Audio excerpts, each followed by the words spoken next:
So hello friends, welcome to POW academy. So friends, তোমাদের জন্য আজকে একটা গুরুত্বপূর্ণ ভিডিও এনেছি। যারা যারা WBPRD বা গ্রাম পঞ্চায়েতের জন্য অপেক্ষা করেছিলে এবং বহু বছর ধরে অপেক্ষা করে আছো, তো তাদের জন্য আজকের ভিডিওটা খুব গুরুত্বপূর্ণ। কেননা তোমাদের বর্তমানে কি কি ভ্যাকেন্সি আসতে চলেছে তোমাদের গ্রাম পঞ্চায়েত থেকে এবং গ্রাম উন্নয়ন দপ্তর থেকে, তো সেই বিষয়ে আজকের এই ভিডিওতে আলোচনা করব। কেননা নতুন সরকার গঠনের পর তোমাদের গ্রাম পঞ্চায়েতের নতুন মন্ত্রী তো দিলীপ ঘোষ, তিনি তার বক্তব্য বা স্টেটমেন্টে কী কী বলেছেন সেটি আজকের এই ভিডিওতে আমি তুলে ধরবো। এছাড়াও তার কথা অনুযায়ী কোন কোন ভ্যাকেন্সি আসতে চলেছে সেটা নিয়ে আজকের আমি এই ভিডিওতে আলোচনা করব। তো আশা রাখবো তোমাদের আজকের এই ভিডিওটি ভালো লাগবে। তো বন্ধুরা, ভিডিওটি শুরু করার আগে অবশ্যই বলবো ভিডিওটিকে অবশ্যই লাইক করে চ্যানেলটিকে অবশ্যই সাবস্ক্রাইব করে দেবে। এছাড়াও টেলিগ্রাম চ্যানেলে জয়েন হয়ে নিতে পারো। এছাড়াও হোয়াটসঅ্যাপ গ্রুপের লিঙ্ক তো ডেসক্রিপশন বক্সে দেওয়া আছে।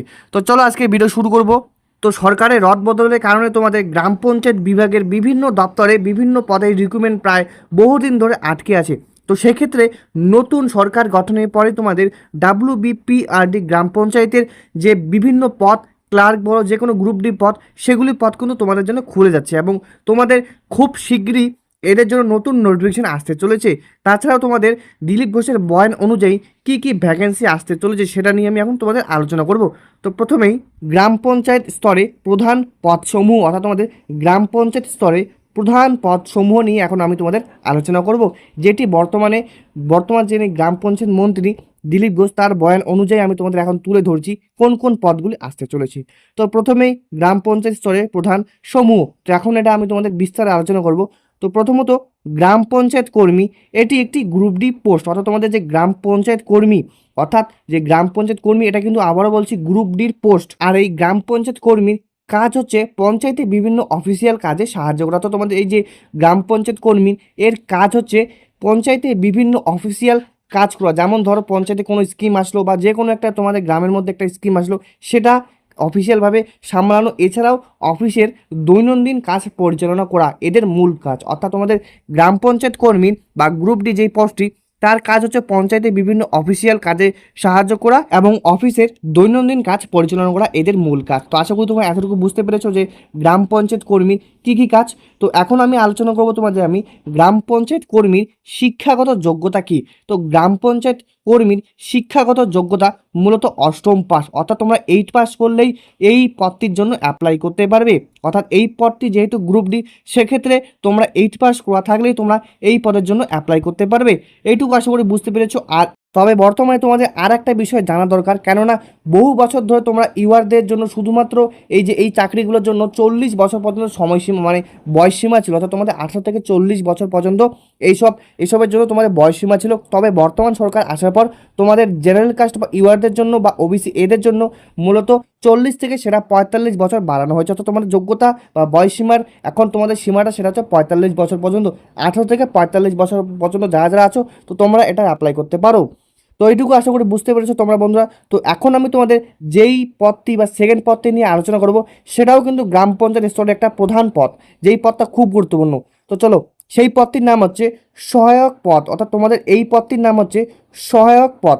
এটি মূলত একটি ক্ল্যারিক্যাল পদ, অর্থাৎ তোমাদের এই যে গ্রাম পঞ্চায়েত স্তরে প্রধান পদসমূহের মধ্যে যে সহায়ক পদ, এটা একটা ক্ল্যারিক্যাল পদ, যার কাজ মূলত ট্যাক্স আদায় করা, অফিসে রেকর্ড মেনটেন করা এবং অন্যান্য দপ্তরি কাজে নিযুক্ত থাকা। অর্থাৎ তোমাদের সহায়ক পদ, এটা মূলত একটা ক্ল্যারিক্যাল পদ।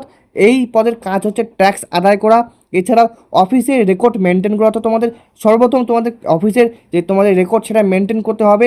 এছাড়াও অন্যান্য দাপ্তরিক কাজ তো আছেই সেই বিষয়ে। আর এই যে সহায়ক পদের জন্য তোমরা এলিজিবল হতে পারবে শুধুমাত্র মাধ্যমিক পাস করলেই। অর্থাৎ তোমাদের এই সহায়ক পদের জন্য শুধুমাত্র তোমাদের মাধ্যমিক পাস সার্টিফিকেট লাগবে। তো এইটুকু আশা করি বুঝতে পেরেছো। আর যারা যারা মাধ্যমিক পাস করছো, অবশ্যই বলবো এই পদের জন্য অ্যাপ্লাই করতে। এটা একটা গুরুত্বপূর্ণ পদ এবং অফিসিয়ালি পদ এটা।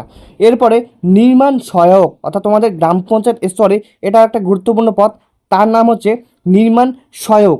এটি মূলত গ্রাম পঞ্চায়েত এলাকার বিভিন্ন পরিকাঠামোগত উন্নয়ন ও নির্মাণমূলক কাজের সাথে যুক্ত। অর্থাৎ তোমাদের নির্মাণ সহায়ক মূলত গ্রাম পঞ্চায়েত এলাকার বিভিন্ন পরিকাঠামো উন্নয়ন ও নির্মাণমূলক কাজের জন্য যুক্ত। এর যেমন তোমার ধরো রাস্তা, কালভার্ট ইত্যাদি, এসব তদারকি করা, প্ল্যানিং করা, এসব হচ্ছে তোমাদের এই নির্মাণ সহায়কের কাজ। এছাড়াও এটি একটি টেকনিক্যাল পদ, এর জন্য তোমাদের সিভিল ইঞ্জিনিয়ার ও ডিপ্লোমা থাকা বাধ্যতামূলক। অর্থাৎ তোমাদের এই পদের জন্য সিভিল ইঞ্জিনিয়ারিং এবং ডিপ্লোমা থাকা বাধ্যতামূলক, তাছাড়া তোমরা এই পদের জন্য অ্যাপ্লাই করতে পারবে না। কেননা এই পদে যারা যারা থাকে তাদেরকে মূলত ইঞ্জিনিয়ার বলা হয়। তো সেক্ষেত্রে এই পদের জন্য অবশ্যই ইঞ্জিনিয়ারিং মাস্ট এবং ডিপ্লোমা। তো আশা করি এইটুকু বুঝতে পেরেছো। তো এখন তোমাদের আমি নেক্সট আরও কিছু পদ সম্পর্কে আলোচনা করব যেটা গ্রাম পঞ্চায়েত স্তরে তোমাদের আসে। তো চলো বেশি দেরি করবো না, শুরু করব পরবর্তী আরেকটি পদ নিয়ে। সেই পদটি হচ্ছে সেক্রেটারি বা সচিব। তোমরা আশা করি যারা যারা এই সেক্রেটারি বা সচিবের সাইন আনতে চাও তোমরা তো বুঝতেই পেরেছো সেক্রেটারি বা সচিব একটা কীরকম কাজ। তো যারা যারা জানো তারা বলছি, সেক্রেটারি এবং সচিব হচ্ছে পঞ্চায়েতের মিটিং অ্যারেঞ্জ করা এবং তোমাদের রেজলিউশন লেখা এবং প্রধানের সাথে প্রশাসনিক কাজকর্মের দেখাশোনা করেন তিনি। অর্থাৎ তোমাদের অঞ্চলের সেক্রেটারি বা সচিব মূলত পঞ্চায়েতের মিটিং অ্যারেঞ্জ করে, এছাড়াও রেজলিউশন লেখা এবং প্রধানের সাথে প্রশাসনিক কাজকর্ম দেখানো বা প্রশাসনিক কাজকর্মের সাথে যুক্ত থাকাই মূলত তোমাদের সেক্রেটারি বা সচিবের কাজ। আর এই সেক্রেটারি বা সচিবের জন্য অ্যাপ্লাই করতে মূলত যেই শিক্ষাগত যোগ্যতা লাগে সেটা হচ্ছে শুধুমাত্রই উচ্চ মাধ্যমিক পাস। অর্থাৎ তোমাদের সেক্রেটারি বা সচিব পদের জন্য অ্যাপ্লাই করতে লাগবে উচ্চ মাধ্যমিক পাসের সার্টিফিকেট। আর আবারও বলছি, এই সেক্রেটারি এবং তোমাদের সচিব পদ কিন্তু খুব গুরুত্বপূর্ণ পঞ্চায়েতের স্তরে এবং এর কিন্তু বেতন তুলনামূলক ভালোই। তো সেক্ষেত্রে যারা মাধ্যমিক যারা উচ্চ মাধ্যমিক পাস করছো অবশ্যই তোমরা এই সেক্রেটারি বা সচিব পদের জন্য অ্যাপ্লাই করতে পারো। এরপরে আমি আলোচনা করব তোমাদের এক্সিকিউটিভ অ্যাসিস্ট্যান্ট। অর্থাৎ তোমাদের এক্সিকিউটিভ অ্যাসিস্ট্যান্ট এটা কী পদ? তো বন্ধুরা, এটি গ্রাম পঞ্চায়েতের অন্যতম গুরুত্বপূর্ণ ও উচ্চ পদস্থকারী চাকরি। অর্থাৎ তোমাদের সবচেয়ে গ্রাম পঞ্চায়েতের যে উচ্চ পদস্থ চাকরি তার নাম হচ্ছে এক্সিকিউটিভ অ্যাসিস্ট্যান্ট, যেটি মূলত পঞ্চায়েতের বিভিন্ন সরকারি স্কিমের বাস্তবায়ন এবং প্রশাসনিক কাজকর্ম দেখভাল করেন। অর্থাৎ এই যে এক্সিকিউটিভ অ্যাসিস্ট্যান্ট তিনি মূলত পঞ্চায়েতের বিভিন্ন সরকারি স্কিমের বাস্তবায়ন করেন, এছাড়াও প্রশাসনিক কাজকর্ম দেখভাল করেন তিনি। এর জন্য স্নাতক পাশের পাশাপাশি কম্পিউটার অ্যাপ্লিকেশন ডিপ্লোমা থাকা প্রয়োজন। অর্থাৎ তোমাদের এই এক্সিকিউটিভ অ্যাসিস্ট্যান্টের জন্য মূলত যে যোগ্যতা, শিক্ষাগত যোগ্যতা সেটা হচ্ছে স্নাতক বা গ্র্যাজুয়েশন পাস, তার সাথে সাথে তোমাদের কম্পিউটার অ্যাপ্লিকেশনের ডিপ্লোমা থাকা বাধ্যতামূলক এই পদটির জন্য। সো যারা যারা তোমরা গ্র্যাজুয়েশন পাস করছো তার সাথে তোমাদের কম্পিউটার অ্যাপ্লিকেশন ডিপ্লোমা আছে, তো অবশ্যই বলবো এই এক্সিকিউটিভ অ্যাসিস্ট্যান্টে তোমরা অ্যাপ্লাই করো। এটা কিন্তু তোমাদের গ্রাম পঞ্চায়েতের সবচেয়ে উচ্চপদস্থ চাকরি এবং এর মাধ্যমে তোমাদের বিভিন্ন এলাকায় যে সরকারি স্কিম সেটা কিন্তু বাস্তবায়িত হয়। এছাড়াও এর প্রশাসনিক কাজকর্ম দেখভাল করে হচ্ছে এক্সিকিউটিভ অ্যাসিস্ট্যান্ট। সেক্ষেত্রে তোমরা যদি একটা ভালো মানের বা ভালো স্যালারিযুক্ত একটা চাকরি পেতে চাও তো অবশ্যই তোমরা এই পদের জন্য অ্যাপ্লাই করতে পারো। তো এখন আমি তোমাদের পরবর্তী যেই বিষয়টি নিয়ে আলোচনা করব সেটা হচ্ছে পঞ্চায়েত সমিতি এবং জেলা পরিষদ। এই পঞ্চায়েত সমিতি এবং জেলা পরিষদের বিভিন্ন উল্লেখযোগ্য পদ আছে, সেই পদগুলি কি কি এখন তোমাদের আমি আলোচনা করব। এটা কিন্তু পঞ্চায়েত সমিতি এবং জেলা পরিষদের গুরুত্বপূর্ণ কিছু উচ্চপদস্থ পদ, তো সেটা নিয়ে এখন তোমাদের সবিস্তারে আমি আলোচনা করি। তো প্রথমেই যেই পদটি নিয়ে আলোচনা করব সেই পদটির নাম হচ্ছে ডাটা এন্ট্রি অপারেটর। অর্থাৎ তোমাদের ডাটা এন্ট্রি অপারেটর বা ডিইও হচ্ছে একটা পঞ্চায়েত সমিতি ও জেলা পরিষদের একটা গুরুত্বপূর্ণ পদ, যেই পদের জন্য তোমাদের এই পদের জন্য তোমাদের কী কী কাজ করতে হবে, কম্পিউটার ডেটা এন্ট্রি ও টাইপিং সংক্রান্ত কাজ তোমাদের আগে কিন্তু জানতে হবে। অর্থাৎ তোমাদের এই ডেটা এন্ট্রি অপারেটরের জন্য তোমাদের কম্পিউটারে ডেটা এন্ট্রি করা এবং টাইপিং সংক্রান্ত কাজ তোমাদের কিন্তু জানতে হবে, তাহলে তোমরা এই পদের জন্য অ্যাপ্লাই করতে পারো। আর এই পদের শিক্ষাগত যোগ্যতা হচ্ছে তোমাদের উচ্চ মাধ্যমিক পাস মাধ্যমিক পাস। তো এইটুকু আশা করি বুঝতে পেরেছো। এখন তোমাদের আমি পরবর্তী আরেকটি পদ নিয়ে আলোচনা করব, তার আগে অবশ্যই বলবো ভিডিওটিকে লাইক করে চ্যানেলটিকে অবশ্যই সাবস্ক্রাইব করে দিতে। তো পরবর্তীতে যেই তোমাদের পদটি নিয়ে আলোচনা করব সেই পদটির নাম হচ্ছে অ্যাকাউন্টস ক্লার্ক। অর্থাৎ এই পদের নাম হচ্ছে অ্যাকাউন্টস ক্লার্ক এবং এই পদের কাজ হচ্ছে হিসেব রক্ষক বা অ্যাকাউন্টিংয়ের কাজ। অর্থাৎ তোমাদের এই যে পঞ্চায়েত সমিতি ও জেলা পরিষদে উচ্চপদস্থ পদগুলো আছে তার মধ্যে একটা গুরুত্বপূর্ণ পদ হচ্ছে অ্যাকাউন্টস ক্লার্ক, যার কাজ হচ্ছে হিসাব রক্ষক বা হিসাব করা এবং তোমাদের অ্যাকাউন্টিংয়ের কাজ করা। এরপরে পঞ্চায়েত সমিতি ও জেলা পরিষদ আরেকটি গুরুত্বপূর্ণ উল্লেখযোগ্য পদ, তার নাম হচ্ছে ক্লার্ক কাম এবং টাইপিস্ট। অর্থাৎ তোমাদের ক্লার্ক কাম টাইপিস্ট হচ্ছে একটা পঞ্চায়েত সমিতি ও জেলা পরিষদের একটা গুরুত্বপূর্ণ উচ্চপদস্থ পদ, এটার জন্য তোমরা অ্যাপ্লাই করতে পারো। এরপর তোমাদের আসবে পঞ্চায়েত সমিতির পিয়ন। অর্থাৎ তোমাদের এই পদের আরেকটা গুরুত্বপূর্ণ পদ যার নাম হচ্ছে পঞ্চায়েত সমিতির পিয়ন, এটার জন্য তোমরা অ্যাপ্লাই করতে পারো। এরপর আরেকটি পদ তার নাম হচ্ছে ব্লক ইনফরমেটিভ অফিসার। অর্থাৎ তোমাদের ব্লক ইনফরমেটিভ অফিসার, এর জন্য তোমরা অ্যাপ্লাই করতে পারো। এছাড়াও এরপরে আছে তোমাদের সমিতি এডুকেশন অফিসার। অর্থাৎ তোমাদের সমিতি এডুকেশন অফিসার, আর এদের জন্য মিনিমাম তোমাদের উচ্চ মাধ্যমিক পাস এক একটার জন্য দরকার। এছাড়াও বিভিন্ন পদের জন্য বিভিন্ন ক্রাইটেরিয়া আছে। তো পরবর্তী তোমাদের আরেকটি ভিডিওতে আমি বিভিন্ন পদের কী কী যোগ্যতা, কী কী বিষয় এবং কত বয়স পর্যন্ত তোমাদের ছাড় দেওয়া আছে সেই বিষয়ে আলোচনা করব। তো এখন আমি তোমাদের আলোচনা করব এই পরীক্ষাগুলি কিভাবে হয়, অর্থাৎ এই পরীক্ষায় ইন্টারভিউ কি আছে, এছাড়াও কিভাবে সিলেকশন হয় সেটা নিয়ে তোমাদের আলোচনা করব। তো প্রথমে এই পরীক্ষাগুলির নিয়োগ প্রক্রিয়া বা রিক্রুটমেন্ট প্রসেস।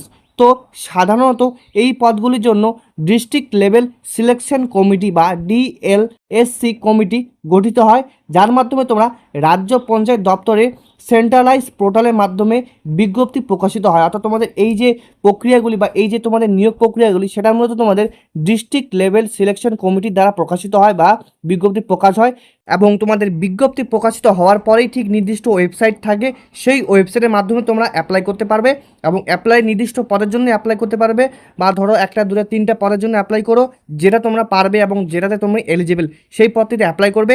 এর অ্যাপ্লাই করার ঠিক কয়দিন পরে তোমাদের জন্য পরীক্ষার ডেট বা পরীক্ষার দিন আসবে, সেই পরীক্ষার দিন অনুযায়ী তোমরা নির্দিষ্ট সেন্টারে বা নির্দিষ্ট তোমাদের জেলাভিত্তিক সেন্টারে তোমরা পরীক্ষা দিতে যাবে, এবং তোমাদের পরীক্ষাটা মূলত হবে এমসিকিউ ফরম্যাটে। অর্থাৎ যেরকম তোমরা ওএমআর শিটে পরীক্ষা দাও, বর্তমানে তো বোঝা যাচ্ছে যে তোমাদের এমসিকিউ ফরম্যাটে হবে ওএমআর শিটের মাধ্যমে, এবং ওএমআর শিট যখন তুমি কমপ্লিট করবে, ওএমআর শিটে তুমি যখন তোমাদের কোয়ালিফাই করবে তোমাদের ইন্টারভিউ নাম্বার, তারপরে তুমি সেকেন্ড তোমাদের যে ধাপ সেটা হচ্ছে ইন্টারভিউ। অর্থাৎ তোমাদের ইন্টারভিউর মধ্যে এই তোমাদের পরীক্ষা সম্পন্ন হবে।